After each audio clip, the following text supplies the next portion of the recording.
everyone, it's me again, Kiana, and welcome to my channel, or welcome back to my channel. My name is Kiana and I do bookish things here. Today we're going to be talking about the top 5 books I read last year that were 2022 releases. This is going to also be like my favorite reads from last year because these really are. And they all were released last year. So let's just go ahead and get started with this video. So the first one I'm going to be talking about, I don't have a physical copy. I read this on my ebook, and it is called When You Get the Chance by Emma Lord. So in this one, we follow a girl named Millie Price, and her dream is to become a Broadway star. Her dad, after raising her alone, doesn't want her to leave home to pursue her dream. And one day, her and her best friend end up going through her dad's online journal from 2003,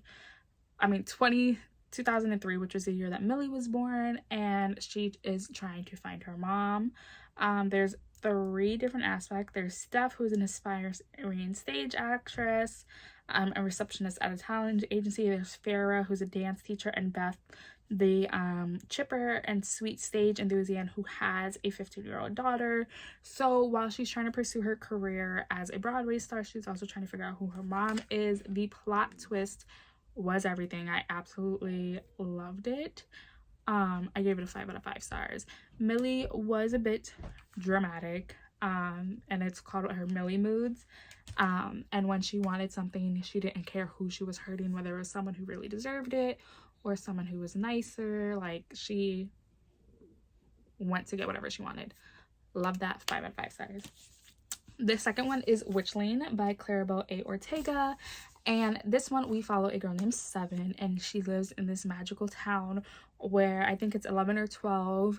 They have to be with these necklaces sorted into these covens. Unfortunately, Seven is, along with these 2 other girls, are not chosen for a coven. She is chosen to be a spare, which is basically they don't have at the time the powers to be promoted up to have like full witch abilities. So they invoke the impossible task, which not everyone passes, and they have a month, I believe it is, to do the impossible task, or they'll be turned into toads.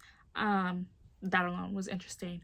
There's also a beast going after this town, and it was just amazing. I read this back in October. Absolutely loved it. 5 out of 5 stars. Another one is The First to Die at the End by Adam Silvera. When I heard this was coming out, absolutely loved it. So this is basically the prequel, so they both die at the end. And this is how DeafCast came to be, so we follow the person who created DeafCast and the first day that it goes live, and then we follow 2 other characters. We follow Valentino and we follow Orion. Orion has this heart condition, so we all expect it to be him who dies, and Valentino is this aspiring model who comes to New York, and he's supposed to be with his twin sister. And the day the DeafCast launches, spoiler alert, Valentino is the first person that DeafCast calls and says, hey, you're gonna die today. So it is, of course, a budding romance between Valentino and Orion as they spend Valentino's last day before he decides, I'm not gonna die the way they think I'm gonna die. I'm gonna die by giving you my heart, Orion, so that you can live. Absolutely loved it. Orion is the son of 2 people who died in the 9/11 Twin Towers attack, so trigger warning for that. But I loved it. It made me cry my eyes out just like they both did at the end did. 5 out of 5 stars, or 10 out of 10 like I always say.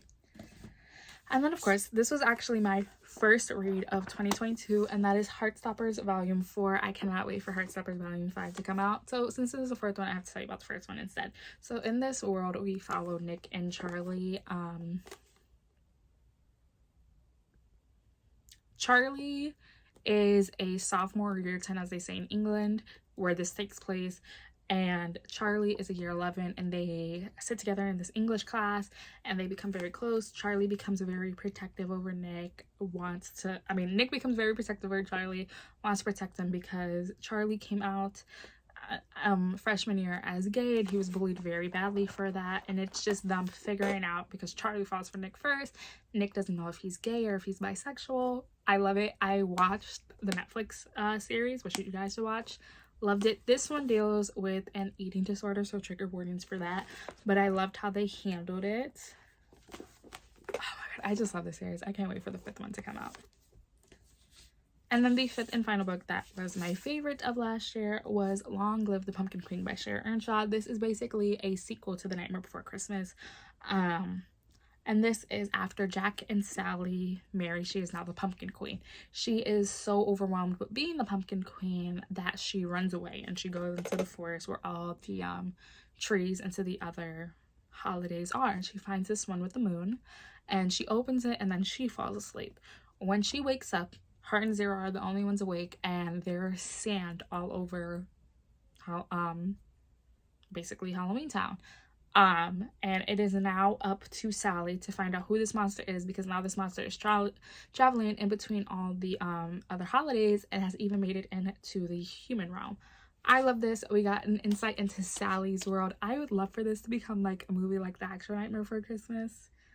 10 out of 10 would recommend. And of course it was a 5 out of 5 stars.